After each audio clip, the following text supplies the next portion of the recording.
So hello नमस्कार सभी को, स्वागत है आप सभी का मेरे यूट्यूब चैनल स्टडी प्रीचर्स पर। And good morning to everyone. I hope सभी अच्छे से होंगे, प्रिपरेशंस अच्छे से चल रही होगी सभी की एग्ज़ाम्स की। और मौसम बहुत अच्छा है आज बाहर। कल रात से ही बारिश लगी हुई है धीरे धीरे। सो मौसम बहुत सही है, ठीक है। सो इतने अच्छे मौसम में हम एक बहुत ही सही आज एक वीडियो आपके लिए लेके आए हैं, जो आप अपनी स्क्रीन पे भी देख सकते हो। And that is all about the P Y Q. जैसे कि मैंने कहा था पहले कि मैं पी वाई क्यू आपसे आपके साथ डिस्कस करूँगा, तो वही मैं अभी सेशन जो है वो लेके आया हूँ आप सभी लोगों के लिए।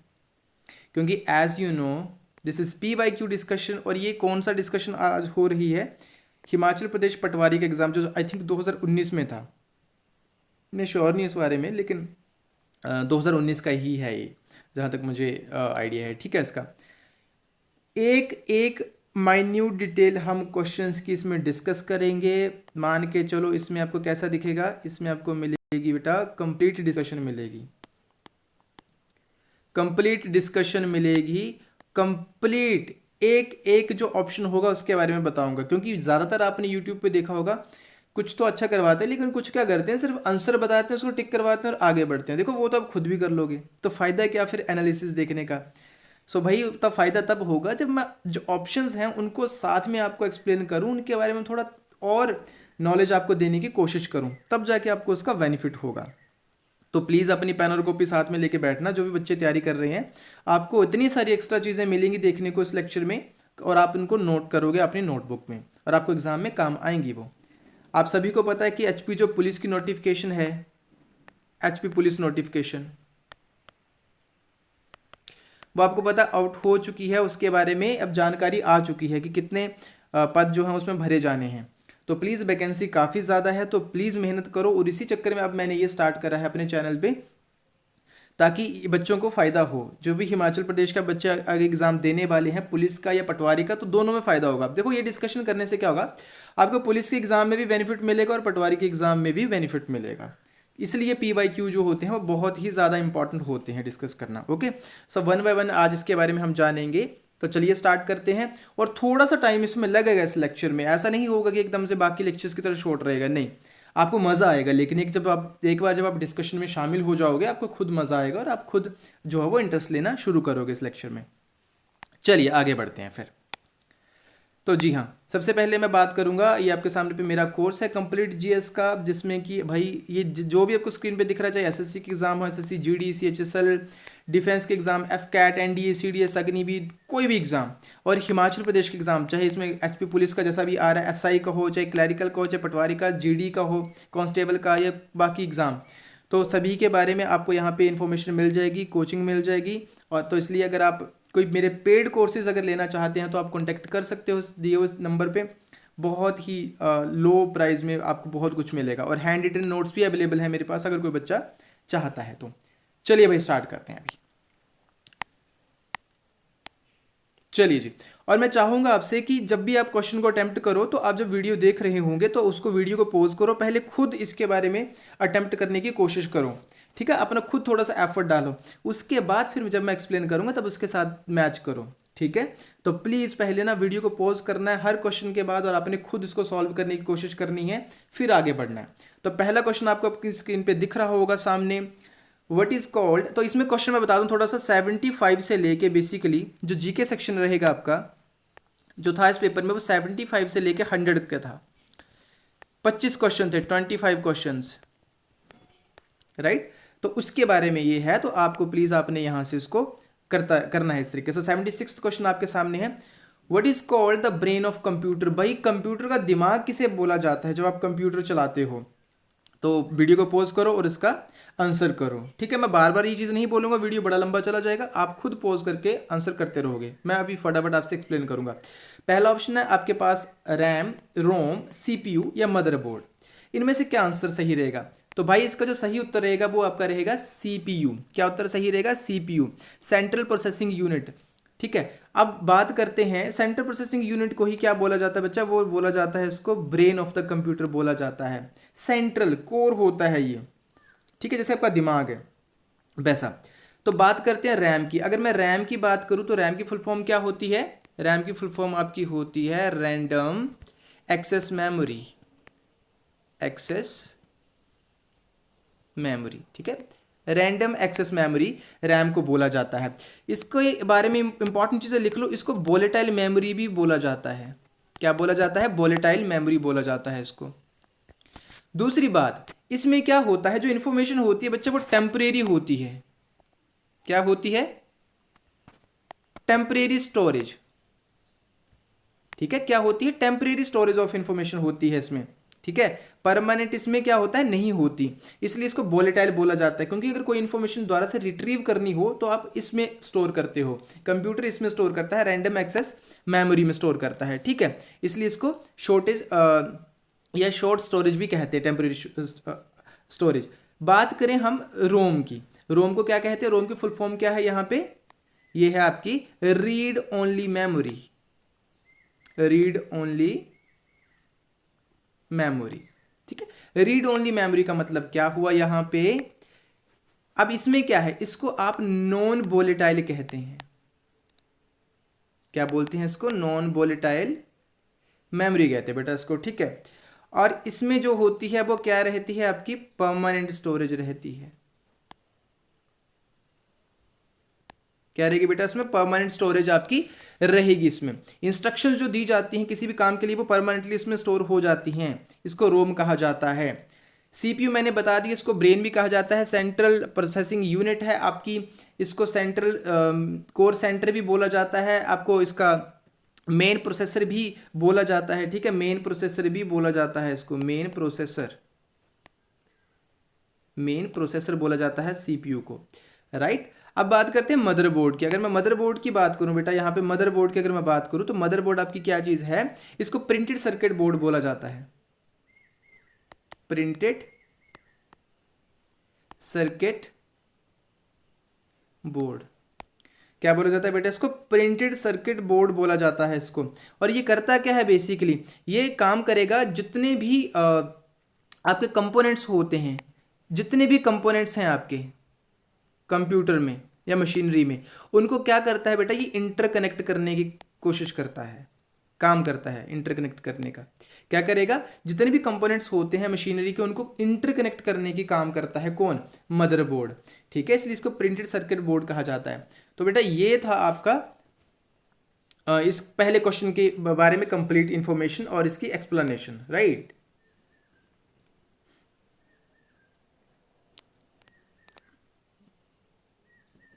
ठीक है, आई होप आपको बच्चा इतना क्लियर हुआ होगा, समझ आया होगा। अगले क्वेश्चन पे बढ़ते हैं फटाफट से, तभी मैंने कहा पेन कॉपी लेके बैठना, ओके। चलो जी अगले क्वेश्चन पे आते हैं। अगले क्वेश्चन की बात करी जाए, what is the source of sun energy? What is the source of sun energy? सूर्य ऊर्जा का सोर्स क्या है? ऑप्शन पहला है न्यूक्लियर फ्यूजन और केमिकल रिएक्शन और ऑल ऑफ द अबव, ठीक है। तो इसका सही उत्तर बताइए बेटा, सही उत्तर क्या है इसका? तो इसका सही उत्तर क्या है? वन बाय वन डिस्कशन करते हैं। देखो आंसर इसका रहने वाला न्यूक्लियर फ्यूजन रहने वाला है इसका आंसर, न्यूक्लियर फ्यूजन। मैं समझाता हूँ न्यूक्लियर फ्यूजन होता है क्या बेटा। न्यूक्लियर फ्यूजन क्या होता है कि अगर मैं सन की कोर की बात करूँ, सन की कोर, देखो जैसे पृथ्वी की है ना earth crust mantle core layers हैं डिफरेंट, वैसे सन की तो कोर जो होती है वहां पे जो हाइड्रोजन एटम्स जो प्रेजेंट होते हैं ना बेटा, जो हाइड्रोजन एटम बेसिकली प्रेजेंट होते हैं, उनके जो प्रोटॉन्स होते हैं, उनके क्या होते हैं? जो प्रोटॉन्स होते हैं वो क्या करते हैं? आपस में फ्यूज कर जाते हैं। क्या कर जाते हैं बेटा? फ्यूज कर जाते हैं। फ्यूज करके क्या बनाते हैं? वो हीलियम एटम बनाते हैं। क्या बनाते हैं बेटा? हीलियम एटम बनाते हैं फ्यूज करके, ठीक है। तो ध्यान से, सन की कोर में जो हाइड्रोजन एटम होते हैं वो उनके जो प्रोटॉन्स होते हैं वो मिलके क्या बनाते हैं? कि हीलियम एटम बनाते हैं, ठीक है। और इस प्रोसेस में क्या होती है? आपकी एनर्जी जो है वो क्रिएट होती है, रेडिएशंस क्रिएट होती हैं बेटा, ठीक है, वो सन एनर्जी कहते हैं उसको। और इस प्रोसेस को एक और भी कहते हैं हम पीपी चेन रिएक्शन भी बोलते हैं। क्या बोलते हैं इसको? PP chain reaction. पीपी का मतलब यहाँ पे बेटा क्या हुआ? पी का मतलब हुआ प्रोटॉन। क्या हुआ? प्रोटॉन, यानी कि प्रोटॉन प्रोटॉन चेन रिएक्शन भी कहते हैं। तो बहुत ही ज़्यादा इंपॉर्टेंट इन्फॉर्मेशन है, प्लीज़ ध्यान से इस बात को रखिएगा याद, ठीक है। बहुत इंपॉर्टेंट, आपके एग्जामिनेशंस में डायरेक्टली क्वेश्चन आपको बेटा यहाँ से आ सकते हैं, इसलिए बहुत ज़्यादा इंपॉर्टेंट है, ओके। सो प्लीज़ इसके ऊपर ध्यान देना। इसको न्यूक्लियर फ्यूजन कहा जाता है, ठीक है। अब हम बात करेंगे न्यूक्लियर फ्यूजन की बात करेंगे हम, ठीक है, कि न्यूक्लियर फ्यूजन क्या है। न्यूक्लियर फ्यूजन की बात करें, अगर न्यूक्लियर फ्यूजन की बात करी जाए बेटा, तो देखो वहां पे क्या हो रहा है, फ्यूज जुड़ रही हैं चीजें फ्यूजन में। यहाँ पे आपको देखने को क्या मिलेगी, यहाँ देखने को मिलेगी आपको स्प्लिटिंग, यानी कि अलग होना चीजों का, स्प्लिटिंग देखने को मिलेगी। स्प्लिटिंग किसमें, इसमें होता क्या है कि जो न्यूट्रॉन होता है, न्यूट्रॉन जो होता है वो क्या करता है, एक जो बड़ा कोई बिगर कोई एटम होगा, लार्जर कोई एटम होगा बेटा, उसके साथ क्या करेगा, जाके वो उसके साथ जुड़ जाएगा और इसको एक्साइट कर देगा, यानी कि इसको इतना ज़्यादा एक्साइटेड कर देगा कि फाइनली ये क्या हो जाएगा बेटा, ये ब्रेक डाउन हो जाएगा। क्या हो जाएगा, ये ब्रेक डाउन हो जाएगा, टूट जाएगा, स्प्लिटिंग। और क्या होता है उससे, एनर्जी जनरेट होगी, एनर्जी जनरेट होगी, इसलिए इसको न्यूक्लियर फ्यूजन बोला जाता है, फ्यूजन फ्यूजन बोला जाता है। ठीक है, तो इसमें यही आप डेफिनेशन इसकी लिखोगे। इसमें क्या होता है बेटा कि जो एटम क्या होते हैं, स्प्लिट हो जाते हैं। पे इसका उदाहरण, सबसे बड़ा उदाहरण अगर आप देखना चाहो तो इसका उदाहरण आप क्या लिख सकते हो, जो आपके न्यूक्लियर पावर प्लांट्स हैं, न्यूक्लियर पावर प्लांट्स हैं, इसका उदाहरण है बेटा। अच्छा, न्यूक्लियर पावर प्लांट से मुझे बताओ जरा क्या यूज होता है, यूरेनियम। क्या यूज होता है बेटा, यूरेनियम यूज होता है। बड़ी बार ये पेपरों में ऐसा क्वेश्चन आता है, तो प्लीज ध्यान से इस बात को आपने रखना है। ठीक है,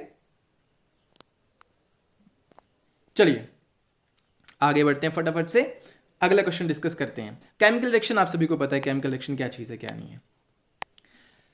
अगली अगर हम बात करें, who was the leader of Dhami movement in 1939। Dhami movement की बात, वही क्वेश्चन एचपीजीके का क्वेश्चन है ये, एचपीजीके, राइट।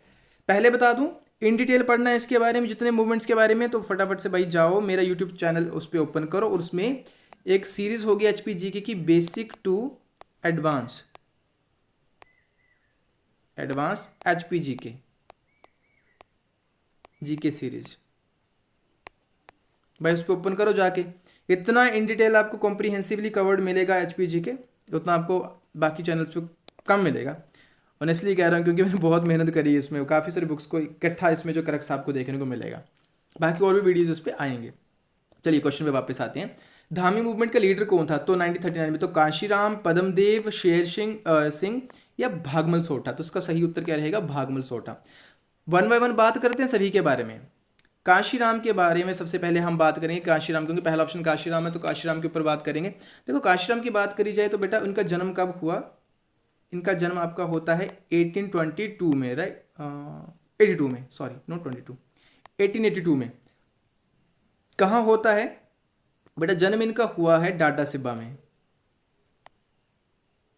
डाडा सिबा, आपको पता डाडा सिबा है ना, डाडा सिबा कहाँ पे, डाडा सिबा सिब्बा स्टेट जो होती थी पहले, सिब्बा दतारपुर सिब्बा, वहाँ पे हुआ था, 1882 में इनका जन्म हुआ था।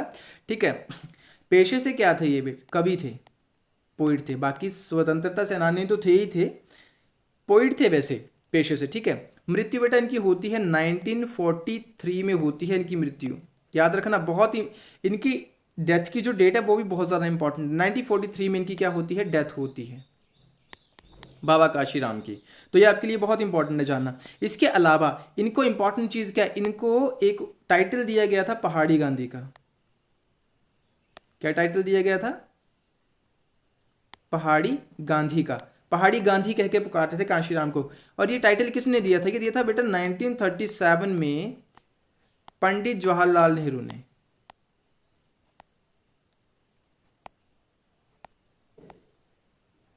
किसने दिया, पंडित जवाहरलाल नेहरू ने 1937 में ये टाइटल जो है बेटा इसको दिया था बाबा काशीराम को। बाबा काशीराम के बारे में और इंपॉर्टेंट चीज़ें मैं आपको बता दूं, बहुत ही ज़्यादा इंपॉर्टेंट। देखो इनके बारे में तो बहुत इंपॉर्टेंट चीज़ें रहने वाली हैं। और इंपॉर्टेंट चीज़ें ये हैं कि इन्होंने जब भगत सिंह और राजगुरु और सुखदेव, इनको बेटा जब फांसी हुई थी ना 1931 में, तो उस टाइम पे क्या कहा था इन्होंने, एक कसम खाई थी।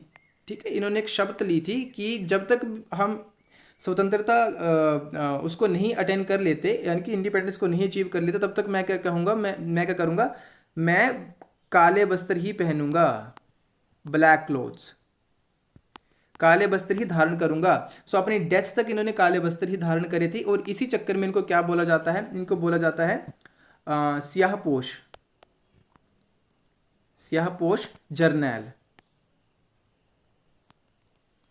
स्याहपोश जर्नैल, देखो ऐसे क्वेश्चन ना बेटा एग्जाम में बहुत इंपॉर्टेंट तरीके से आते हैं। स्याहपोशी या स्याहपोश जर्नैल इनको कहा जाता था, यानी कि द ब्लैक जनरल। इंग्लिश में क्या बोलोगे? ब्लैक जनरल बोलोगे इनको इंग्लिश में, ठीक है। सो ये इनके बारे में इंपॉर्टेंट इन्फॉर्मेशन है बाबा काशीराम के बारे में। अब देखो मैंने सही कहा था ना कि पेन कॉपी लेके बैठो। कारण क्या है कि कारण इतनी सारी इन्फॉर्मेशन आप कैसे दिमाग में रखोगे एक वीडियो लेक्चर देख के?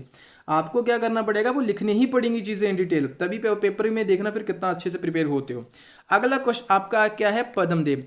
इसको प्लीज़ स्क्रीनशॉट ले लेना, मैं इसको मिटाने वाला हूँ अभी अभी यही स्क्रीन पे। मैं बाकी चीज़ें भी लिखनी है क्योंकि मुझे नेक्स्ट क्वेश्चन पे फिर टाइम जगह कम पड़ जाएगी, इसलिए। ओके, अगला अगला फटाफट से देखते हैं क्वेश्चन की अगला हमारे पास क्या है। ओ सॉरी,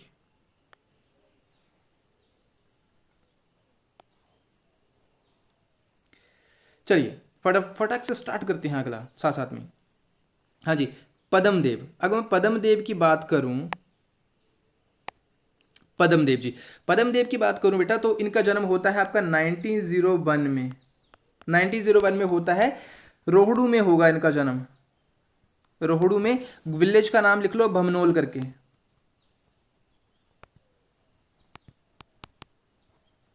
ठीक है, भमनोल विलेज है एक, वहां पे इनका जन्म हुआ रोहड़ू में 1901 में। पद्मदेव के बारे में, पद्मदेव के पिता का नाम क्या है? बलीराम। पिता का नाम क्या है? बलीराम। इनके क्या है बेटा? फादर हैं इनके। बलीराम इनके फादर हैं पद्मदेव के, ठीक है। फेमस नेम इनको दिया गया था, एक बहुत ही प्रसिद्ध नाम। इनको क्या बोला जाता था? Kaviraj. Very very very very very important question. Kaviraj, क्या बोला जाता था? कविराज इनको बोला जाता था। तो बहुत ही इंपॉर्टेंट क्वेश्चन यहां से आ सकता है, ठीक है। बहुत ही ज्यादा इंपॉर्टेंट क्वेश्चन, मैं बार बार कह रहा हूं, ठीक है। One of the founding member थे भाई पद्मदेव, ठीक है। One of the founding member थे किसके? हिमालयन रियासती प्रजामंडल के। हिमालयन रियासती प्रजामंडल के, one of the important founding members of Himalaya रियासती प्रजामंडल। देखो प्रजामंडल क्या था, बेसिकली इन्होंने एक ग्रुप्स बनाए हुए थे लोगों के, किसके लिए? कल्याण के लिए, लोगों की मांगों को पूरा करने के लिए, उनकी डिमांड्स को रखने के लिए, लोगों के उद्धार के लिए। इतना से समझो, बाकी तो धीरे धीरे आगे आप समझोगे जब आप HPG के पढ़ोगे, ठीक है। बाकी जो सुकेत सत्याग्रह था उसको भी इन्होंने क्या करा था? लीड करा था। सुकेत सत्याग्रह को बेटा क्या करा था? इन्होंने लीड करा था, और इन्होंने कुछ इंपॉर्टेंट चीज़ों के खिलाफ अपनी आवाज़ उठाई थी, जैसे रीत, बेगार और अनटचेबिलिटी, यानी कि छुआछूत की जो प्रथा थी उनके खिलाफ। और स्पेशली वो थी एक कास्ट थी, कोली कास्ट, ठीक है, उनके खिलाफ होती थी, उसके खिलाफ इन्होंने बहुत काम किया था, आवाज़ उठाई थी बेटा, ठीक है। और अगर रीत, बेगार, अनटचेबिलिटी के बारे में कंप्लीट इन्फॉर्मेशन लेना चाहते तो जाके वही मैंने कहा कि ये लिखी बेसिक टू एडवांस HPG के सीरीज, इस पे सर्च करो मेरा वीडियो, रीत बेगार के ऊपर आपको दिख जाएगा, बेट रीत बेगार, ठीक है। हर एक चीज़ डिटेल्ड जो है वहाँ पे कवर्ड है, तो ज़्यादा दिक्कत आपको होने वाली है नहीं, ठीक है। तो ये थे पद्मदेव जी, ठीक है। और पद्मदेव के बारे में एक और इंपॉर्टेंट इन्फॉर्मेशन मैं आपको बता दूं बेटा, 1952 में जब फर्स्ट टाइम इलेक्शंस होते हैं तो ये क्या बने थे? हमारे ये होम मिनिस्टर बने थे स्टेट के, first home minister of the state, ठीक है। First home minister of the state in 1952। बहुत इंपॉर्टेंट क्वेश्चन, याद रखना है इस बात को, ठीक है। अगले हैं भागमल सोठा। भागमल सोठा जी, अगर देखो इसका आंसर यही था धामी मूवमेंट का। इनका जन्म जो होता है भागमल सोठा का, वो बेटा 1890, इसको मिटा देता हूँ फटाफट से, ठीक है। आप इसका स्क्रीनशॉट ले लेना, और इसको फिर मैं अभी मिटा रहा हूँ, ठीक है। तो भागमल सोठा जी जो हैं, इनका जन्म कब होता है? इनका 1899 में बोर्न हुए थे ये, 1899 में बोर्न हुए हैं ये, ठीक है। कहाँ पे हुए हैं? धार में। धार कहाँ पे? जुब्बल। जुब्बल, जुब्बल कहाँ पे पड़ेगा? शिमला में, ठीक है, शिमला में। सो 1899 धार में कहाँ पड़ेगा? जुब्बल, शिमला में पड़ेगा, ठीक है। और इनके फादर का नाम क्या था? इनका फादर का नाम था मिस्रू, ठीक है, मिस्रू मल सोठा, मिस्रू मल सोठा, ठीक है। मिस्रू मल सोठा इनके फादर का नाम था, पिताजी का नाम था, तो आपने प्लीज याद रखना है। पेशे से भागमल सोठा जो थे बेटा वो सिविल इंजीनियर थे। क्या थे? सिविल इंजीनियर, तो ऐसे वैसे बंदे नहीं थे, पढ़े लिखे थे, सिविल इंजीनियर थे, ठीक है। और ये भी one of the founding member थे किसके, हिमालय रियासती प्रजामंडल के। तो अपनी याद रखनी चीज़ें। 1922 में इन्होंने कांग्रेस को ज्वाइन करा था। इन 1922 he joined Indian national Congress. याद रखोगे इतना सा, बहुत इजी है, बहुत सिंपल सी बात है, आप याद रख पाओगे। तो ये था 78th क्वेश्चन। आई होप आपको समझ आया होगा। आगे बढ़ते हैं फटाफट से। चलिए भाई, अगला क्वेश्चन है when was the first train started in India. तो कब स्टार्ट करी गई थी? 1853 में। आपको पता है, बॉम्बे टू थाने। और ये जो ट्रेन वगैरह है, इन सब चीज़ों का श्रेय किसे दिया जाता है? डलहौजी को, लॉर्ड डलहौजी को, ठीक है। ये चाहे वो ट्रेनें हो, चाहे वो टेलीग्राफ सिस्टम हो भारत में, ठीक है, ये सब सिस्टम, या पोस्टल सिस्टम हो, ठीक है, स्टैम्प्स का सिस्टम हो, ये डलहौजी को क्रेडिट इसका दिया जाता है। तो ये 79th क्वेश्चन है आपका। अगला क्वेश्चन अटेम्प्ट करिए जरा फटाक से। अगला 80वां क्वेश्चन है और 81, दोनों क्वेश्चन आपके स्क्रीन पे, पॉज करो और अटेम्प्ट करो। The main cause of earthquake is, अरे यार sorry for the disturbance. The main cause of earthquake, भूकंप किस वजह से होता है? भूकंप का असली कारण क्या है, बताओ जरा। इरोजन, मृदा अपरदन यानी कि ड्यूनेडेशन, टेक्टोनिक फोर्सेस या बिदरिंग। तो बेटा उसका सही उत्तर क्या रहने वाला है? इसका उत्तर रहेगा आपका टेक्टोनिक फोर्सेस। देखो क्या है, आपकी अर्थ की ना लेयर्स एंड डिफरेंट, क्रस्ट, फिर आती है मेंटल, फिर आती है बेटा कोर, इस तरीके से। तो क्रस्ट जो है ना, क्रस्ट के नीचे इस तरीके से क्या है बेटा, प्लेट्स बनी हुई हैं, इस तरीके से प्लेट्स बनी हुई हैं, इस तरीके से प्लेट्स बनी हुई हैं, ठीक है। और इन बेटा प्लेट्स को क्या बोला जाता है? इनको बोलते हैं टेक्टोनिक प्लेट्स। क्या बोलते हैं बेटा इनको? टेक्टोनिक प्लेट्स बोलते हैं। इनके ऊपर ही आपकी जो अर्थ है वो टिकी हुई है, crust, sorry not earth, crust, ठीक है। और जब इनमें जो मूवमेंट होती है तो क्या होती है, ऊपर नीचे होती हैं, कोलाइड करती हैं, स्लाइड होती हैं, दूसरे से दूर होती हैं, तो आपका क्या होता है, भूकंप जो है वो फील होता है और भूकंप जो है वो होता है। तो उत्तर क्या रहने वाला है? टेक्टोनिक प्लेट्स, ठीक है। तो ये आपका सही उत्तर रहने वाला है। इरोजन आपको पता है कैसे होता है। डियूनेडेशन का मतलब क्या होता है कि जो किसी भी चीज़ के, किसी भी एक्सटर्नल फैक्टर की वजह से, चाहे वो तूफान की, बारिश की वजह से, किसी भी चीज़ से पृथ्वी की जो सॉरी क्रस्ट की जो अपर लेयर होती है वो निकल जाती है, वॉश आउट हो जाती है, ठीक है, वो डिनोडेशन कहते हैं उसको। विदरिंग का मतलब होता है किसी चीज़ का टूटना, जैसे चट्टानें होती हैं वो टूट टूट के चूरा बन जाता है उनका, उसको विदरिंग बोलते हैं बेटा, ठीक है। तो ये है आपका अर्थक्वेक का उत्तर रहने वाला है ऑप्शन सी। अगला, when was the high court of Himachal Pradesh established. तो इसका उत्तर क्या रहने वाला है? 26 जनवरी 1971 को बेटा, ठीक है। ये इंपॉर्टेंट इन्फॉर्मेशन है, 1971 में बड़ी बार ये पेपरों में क्वेश्चन आया है। और पहले चीफ जस्टिस कौन थे हमारे हिमाचल प्रदेश हाई कोर्ट के? तो बेटा वो थे आपके एम एच बेग, सॉरी गलत उल्टा कह रहा है, एम एच बेग, ठीक है, मिर्जा हमीदुल्ला बेग, ठीक है। तो आपको याद रखना है। अगला question 82, what is dry ice. भाई ड्राई आइस क्या है? तो उसका पॉज करो, उसका आंसर बताओ, ठीक है। सॉलिड ऑक्सीजन है, सॉलिड नाइट्रोजन है, सॉलिड कार्बन डाइऑक्साइड है, या सॉलिड सल्फर है। तो इसका उत्तर क्या रहने वाला है? सॉलिड कार्बन डाइऑक्साइड इसका उत्तर रहने वाला है। पर हम बात करेंगे थोड़ा सा सॉलिड ऑक्सीजन के बारे में, सॉलिड नाइट्रोजन के बारे में भी, ठीक है। सॉलिड ऑक्सीजन की बात करूं तो बेटा सॉलिड ऑक्सीजन कब बनती है?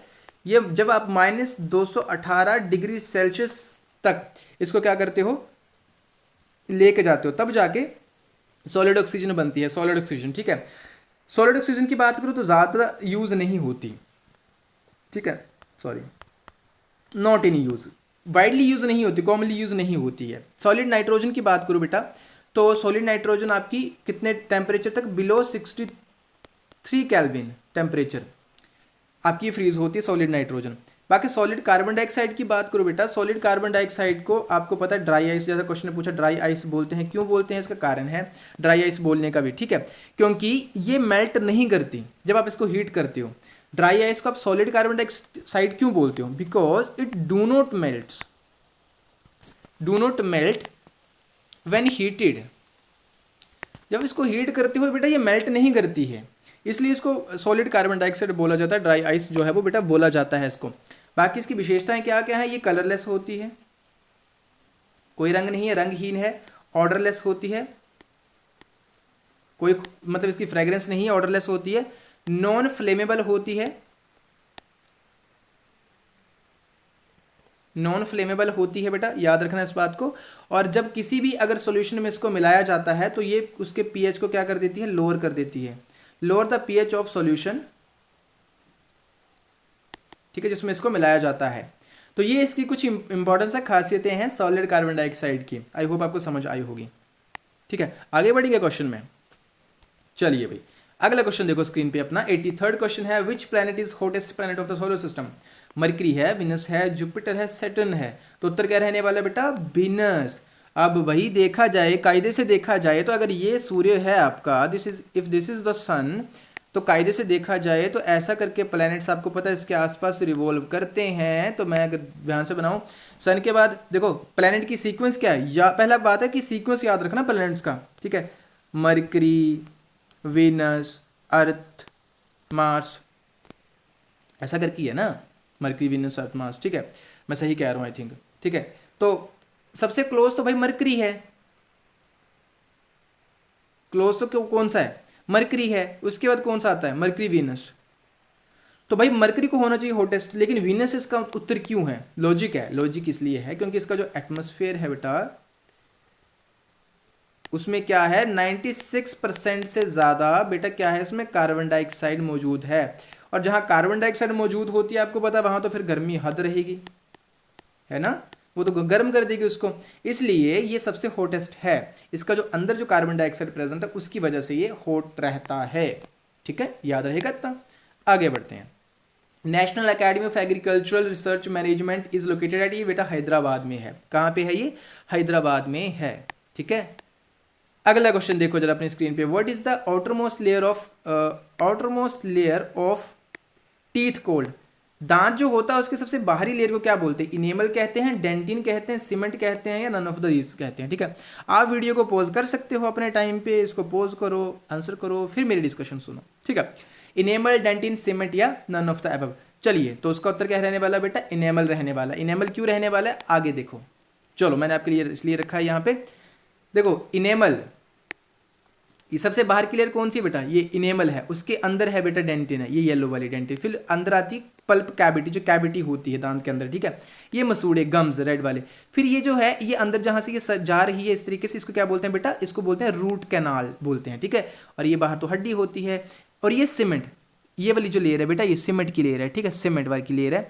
बाकी नर्व एंड ब्लड वेसल जो है इसमें होते हैं, ठीक है। और दांत का पोर्शन देखो किस तरीके से, क्राउन है, नेक है और रूट है। अपर पोर्शन का आप क्राउन बोलते हो, ये बीच का नेक है और नीचे रूट है, ठीक है। आगे बढ़ते हैं। What was the Shivalik mountain known as an ancient text. आप देखो जरा, मैनक पर्वत बोलते हैं बेटा, पीर पंजार बोलते हैं, जिसका 2000, तो मैनक पर्वत बोलते हैं इनको। बाकी इसके बारे में और इन्फॉर्मेशन लेनी है तो बेटा वही बात है कि मेरे वीडियोस जाके आप जो है वो देख सकते हो, ठीक है, मेरे चैनल पे जाके। और जितना मैंने इस पर कवर कर चुका हूँ, ये लेक्चर डाल चुका हूँ, तो जाके देखो, कंप्लीट इन्फॉर्मेशन आपको देखने को मिलेगी इसमें। 87वां क्वेश्चन देखोगे जरा, Kufri Jeevan, Kufri Jyoti are two famous varieties of, किस चीज़ की वेराइटीज़ हैं ये, कुफरी जीवन और कुफरी ज्योति। तो बेटा ये पोटैटो की हैं, आलूओं की। किसकी प्रजाति हैं बेटा, ये आलूओं की, आलू, ठीक है, आलू, भालू लग रहा है हाँ जी, तो थोड़ा सा एक्सप्लेन करते हैं कुफरी जीवन, कुफरी ज्योति के बारे में। तो जो कुफरी लगा है ना शब्द, कुफरी का बेसिक मीनिंग क्या होता है, लेक। क्या मीनिंग होता है, लेक। ये भी क्वेश्चन आ सकता है कि कुफरी जीवन, कुफरी ज्योति में जो कुफरी है उसका मीनिंग क्या है, तो ये इंडिकेट करता है लेक को। आलूओं की बात करी है तो आलूओं के बारे में थोड़ा सा और देखते हैं। सेंट्रल पोटैटो रिसर्च इंस्टीट्यूट कहाँ पे है, बड़ी बार क्वेश्चन आता है।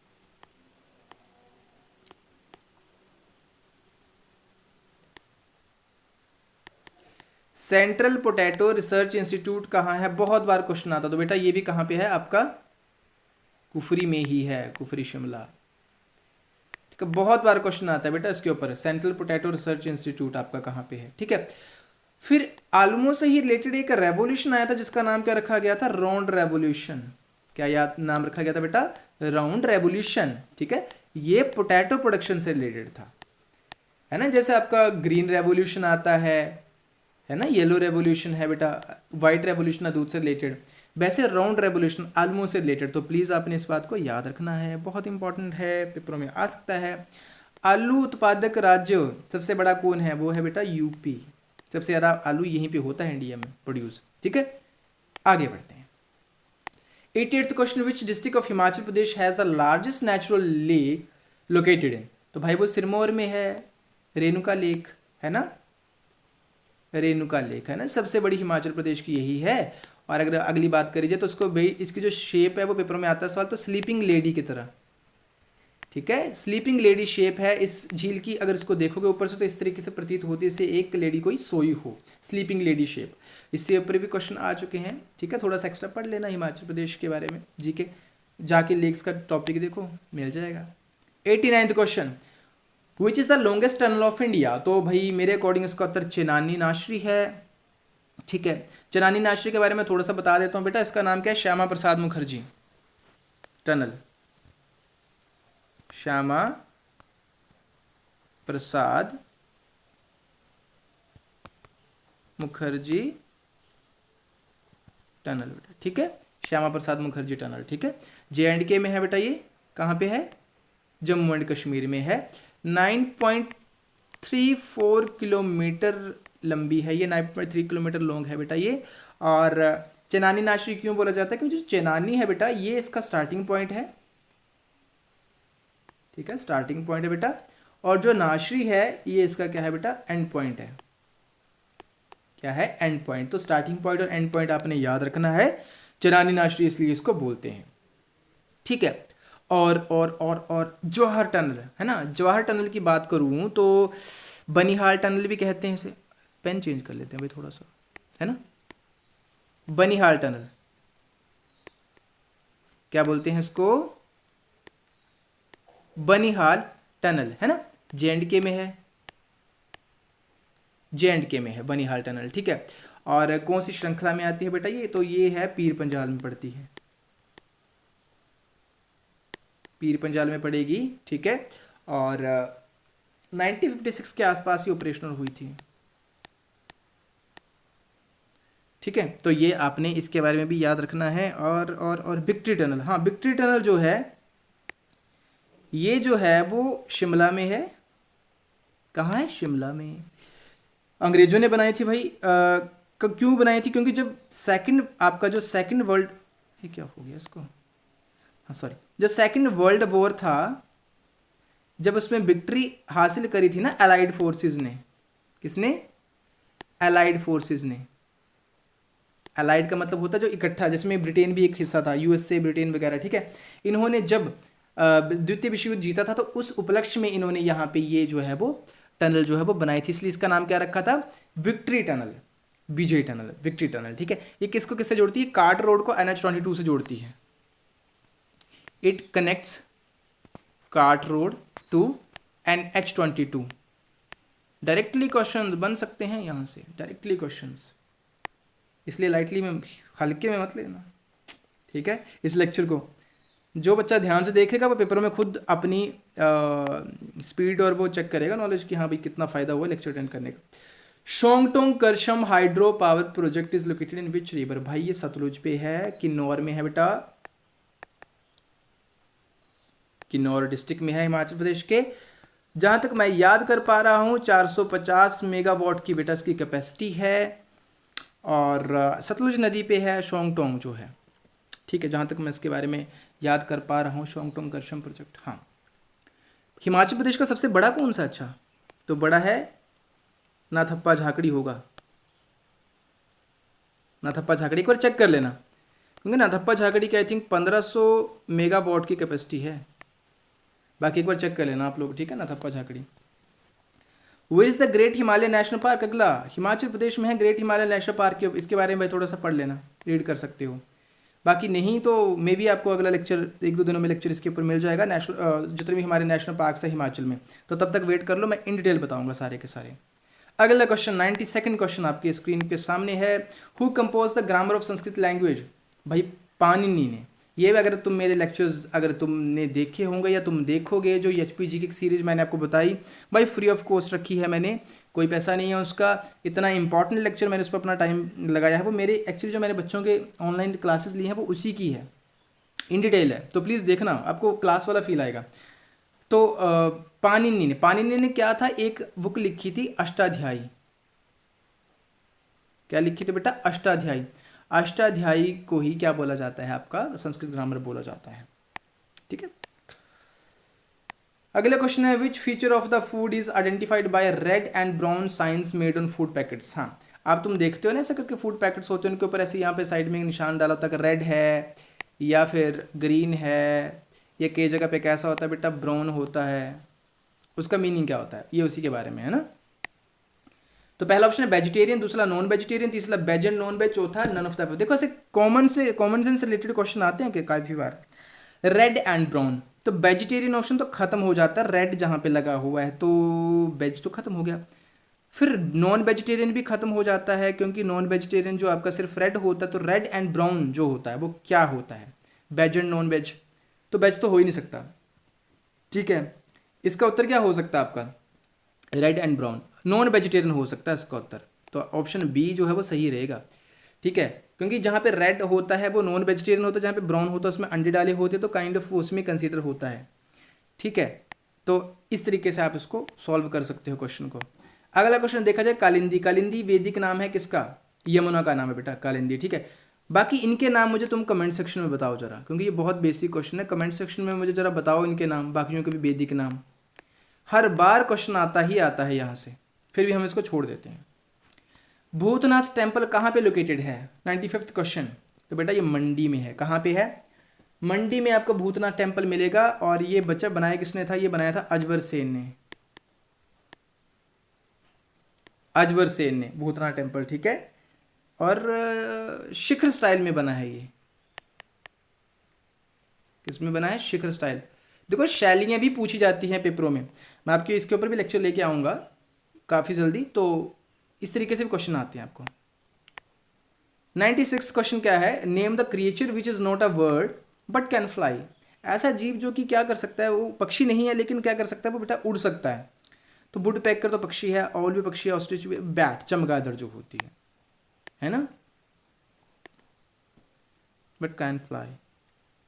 हाँ, बर्ड नहीं है लेकिन फ्लाई कर सकता है। ठीक है, which place of India is known as little Lhasa. तो भाई बहुत इजी क्वेश्चन है, धर्मशाला को बोला जाता है। क्यों, क्योंकि लहासा जो है, लहासा जो बेटा ये सिटी है वो कहाँ पे है, ये तिब्बत में थी, तिब्बत में है बेसिकली। ठीक है, तो इस सिटी की जो विशेषताएं हैं, वो जो इसका ज्योग्राफिकल कंडीशंस है वो धर्मशाला की तरह सेम मिलती हैं। ठीक है, मैक्लो धर्मशाला, इसलिए इसको लिटिल लहासा बोला गया। जब 1959 में जब तिब्बतियन लोग यहाँ पे आए थे तब उन्होंने इसका नाम इसलिए रखा है ना। What is the longest part of human digestive system. तो भाई स्मॉल इंटेस्टाइन, याद रखना, लार्ज नहीं, स्मॉल इंटेस्टाइन लंबी होती है, लार्ज छोटी होती है। साइंस के ऊपर अगर किसी को लेक्चर चाहिए तो प्लीज मुझे कमेंट सेक्शन में बताना। ठीक है, when is the world water day, 22 मार्च को होता है। 5 जून को क्या होता है, 8 मार्च को क्या होता है, 14 नवंबर को क्या होता है, बताओ जरा फटक से। देखो यहाँ से क्वेश्चन आपको सॉल्व कर सकते हो जिसको नहीं भी आता होता। 5 जून को क्या है, 8 मार्च को क्या है, वीमेन से रिलेटेड है कुछ, मैं हिंट दे रहा हूँ, कमेंट सेक्शन में बताना। एनवायरनमेंट से रिलेटेड है कुछ, मैं कमेंट, बच्चों से रिलेटेड है कुछ, हिंट मैं आपको दे दिए, बाकी आप बताओ कमेंट सेक्शन में, करो मेहनत। The colour of leaves is green due to chlorophyll. क्योंकि क्लोरोफिल को क्या बेटा बोला जाता है, इसको क्या बोला जाता है, इसको ग्रीन पिगमेंट बोला जाता है। क्या बोला जाता है, ग्रीन पिगमेंट बोला जाता है, या कलरिंग पिगमेंट बोला जाता है, कलरिंग पिगमेंट बोला जाता है, यानी कि जो पिगमेंट कलर प्रोवाइड करते हैं। तो क्लोरोफिल की वजह से ही पत्तियां जो होती हैं वो हरी दिखती हैं। तो बेटा ये थे आज के क्वेश्चन हमारे, 100 क्वेश्चन हमने कर लिए हैं, यानी कि 25 क्वेश्चन। टाइम थोड़ा सा लग गया, आई नो, बट लगना तो था टाइम भाई, इतना इंपॉर्टेंट हमने चीज़ें करी भी हैं डिस्कस। ठीक है, चलिए, तो बेटा ये था आपका आज का डिस्कशन, प्री वाई क्यू था। आई होप आपको सेशन अच्छा लगा होगा। अगर सेशन अच्छा लगा, कुछ भी चीज़ें अच्छी लगी इसमें, आपको लगा कि एग्ज़ाम के लिए इंपॉर्टेंट है आपके, तो प्लीज़ चैनल के सपोर्ट के लिए इसको सब्सक्राइब करो, वीडियोज़ को लाइक करो और शेयर करो ज़्यादा से ज़्यादा, ताकि अच्छा कंटेंट और बच्चों तक भी पहुंच पाए और बच्चे इसका फ़ायदा उठा पाएँ। तो thank you so very much video को देखने के लिए। जय हिंद, जय भारत, धन्यवाद।